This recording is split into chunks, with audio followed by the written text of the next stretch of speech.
अगली खबर में बात कर रहे हैं महाकुंभ प्रयागराज की। महाकुंभ में हुई भगदड़ के तीसरे दिन सीएम योगी प्रयागराज पहुंचे। सबसे पहले वो संगम तट पर पहुंचे जहां भगदड़ हुई थी। कुंभ मेला अधिकारी विजय किरण आनंद से घटना की वजह उन्होंने पूछी। करीब 10 मिनट तक योगी वहां रुके, अफसरों से सवाल किए। आपको बता दें, महाकुंभ में मौनी अमावस्या की देर रात करीब 1:30 बजे संगम नौज इलाके में भगदड़ हुई थी। सरकार के मुताबिक हादसे में 30 लोगों की मौत हुई, वहीं 60 लोग घायल हुए। इससे पहले सीएम ने प्रयागराज आ रही सड़कों का हवाई सर्वे भी किया और अफसरों को बेहतर इंतजाम करने के निर्देश दिए। तो देखिए, मौनी अमावस्या के दिन नौज पर, संगम नौज पर भगदड़ की स्थिति बनी थी जिसमें 30 लोगों की मौत भी हुई थी, जिसके बाद खुद मुख्यमंत्री यहां पहुंचे हैं, व्यवस्थाओं की जानकारी ले रहे हैं और जो घटना हुई थी उसके बारे में भी जानकारी ले रहे हैं। इसके अलावा न्यायिक आयोग का भी गठन किया गया है जो कल यहां पहुंचे थे। उन्होंने भी व्यवस्थाओं को देखा था और उस दिन हुई घटना के बारे में बारीकी से बातचीत की थी। इसके साथ ही महाकुंभ में जब वो पहुंचे तो कुछ साधु संतों से भी उनकी मुलाकात हुई। खुद हवाई सर्वे से उन्होंने प्रयागराज के आसपास की स्थितियां देखी, क्योंकि कई ऐसे वीडियो सामने आ रहे थे जिसमें प्रयागराज के आसपास काफी हद तक ट्रैफिक जाम की स्थिति बनी हुई थी, जिसको लेकर मुख्यमंत्री ने व्यवस्थाओं को सुचारू करने के निर्देश दिए हैं। और कई ऐसे साधु संतों से भी मुख्यमंत्री जब प्रयागराज पहुंचे तो उन्होंने मुलाकात की और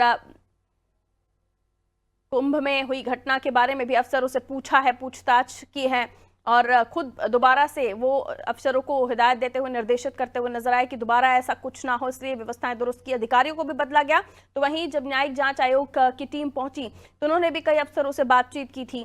तो कई ऐसी चीजें हैं जो अब दोबारा से दुरुस्त करने की कोशिश की जा रही है। देखिए, बहुत बड़ा आंकड़ा है आबादी का जो इस वक्त महाकुंभ में पहुंच रहा है। बड़ी तादाद में श्रद्धालु, करोड़ों की तादाद में पहुंच रहे हैं और संगम स्नान जिस दिन था, संगम पर स्नान जिस दिन था, मौनी अमावस्या के दिन, उस दिन भी बहुत ज्यादा भीड़ थी। और कुछ ऐसी खबरें भी निकलकर सामने आई कि जो आम जनता है उन्हें वहां से हटाने का काम किया जा रहा था, लेकिन वो वहां सोए हुए थे, जिसकी वजह से भी कहीं ना कहीं जनहानि हुई है। बहरहाल अब अगले स्नान के लिए बेहतर इंतजाम, बेहतर व्यवस्थाएं किए जाएं, इसके निर्देश अफसरों को मुख्यमंत्री योगी आदित्यनाथ ने दिए हैं।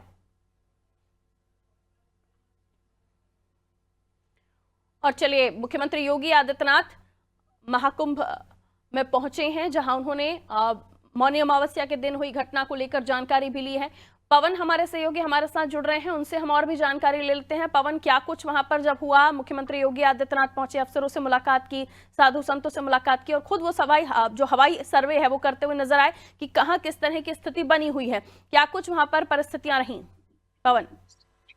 देखिए, मुख्यमंत्री योगी आदित्यनाथ का आज प्रयागराज का कुंभ का दौरा रहा है। तो दौरे के दौरान उन्होंने मौनी अमावस्या पर किस तरह से ट्रैफिक की समस्या थी उसको उन्होंने हवाई सर्वे से देखा कि रोडों पर किस तरह की समस्या है, क्या व्यवस्था की गई है, पार्किंग किस तरह से की गई है, कहाँ कहाँ पार्किंग की गई है और कहाँ पर श्रद्धालुओं को गाड़ियों को रोका जा रहा है। सारी व्यवस्था को उन्होंने देखा, क्योंकि मौनी अमावस्या के बाद जो अगला अपना अमृत स्नान पर बसंत पंचमी है, बसंत किसी तरह की ट्रैफिक की असुविधा न हो श्रद्धालुओं को, इस मद्दे को देखते उन्होंने हवाई सर्वे करके पूरे कुंभ नगर के चारों तरफ के व्यवस्था को उन्होंने देखा। उसके बाद उन्होंने मेला प्रांगण में पहुंचा।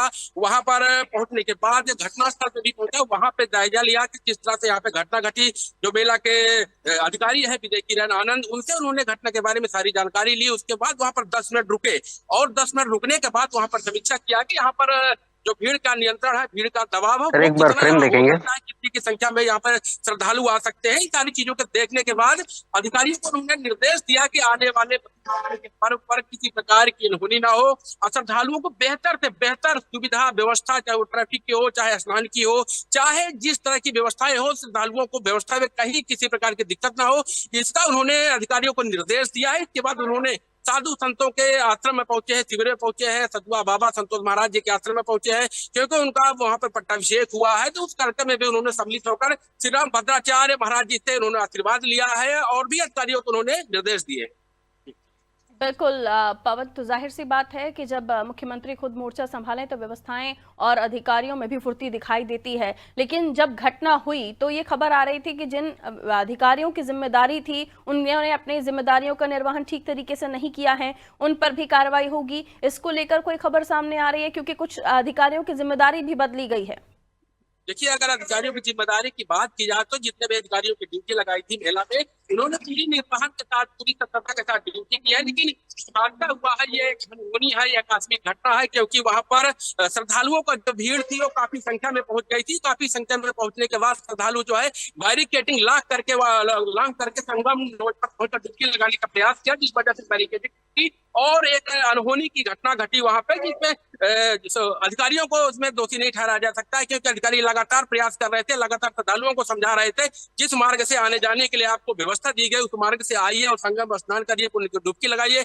लेकिन वहां पर जो है, जो श्रद्धालुओं को भीड़ थी वो बहुतायत मात्रा में इकट्ठा हो गई, जिसके कारण वो श्रद्धालु बैरिकेडिंग करके डांक करके संगम रोड पर पहुंचने का प्रयास किया। बैरिकेडिंग टूटी और भगदड़ मची। उस भगदड़ में आकस्मिक घटना घटी। तो जाहिर सी बात है, इसमें कहीं न कहीं योगी आदित्यनाथ ने जो न्यायिक टीम का गठन किया है, वो न्यायिक टीम 1 महीने के अंदर जांच करके रिपोर्ट सौंपेगी। यहाँ पर अगर कोई अधिकारी दोषी पाया जाता है तो निश्चित तौर पर उसकी कार्रवाई होगी।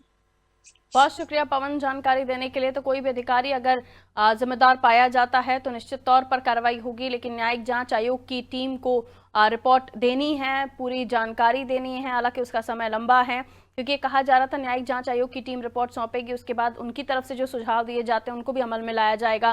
बहरहाल महाकुंभ में घटी इस घटना के बाद मुख्यमंत्री खुद पहुंचे और अधिकारियों से घटना के बारे में जानकारी ली, और न्यायिक जांच आयोग भी पूरी बारीकी से जांच कर रहा है जो भी इसमें दोषी पाया जाएगा, क्योंकि बार बार यही कहा जा रहा है कि भीड़ बहुत थी, बैरिकेडिंग तोड़कर लोग गए थे, जिसकी वजह से जो श्रद्धालु वहां पर सोए हुए थे या वहां पर जो आराम कर रहे थे उनके ऊपर से वो लोग होकर गुजरे।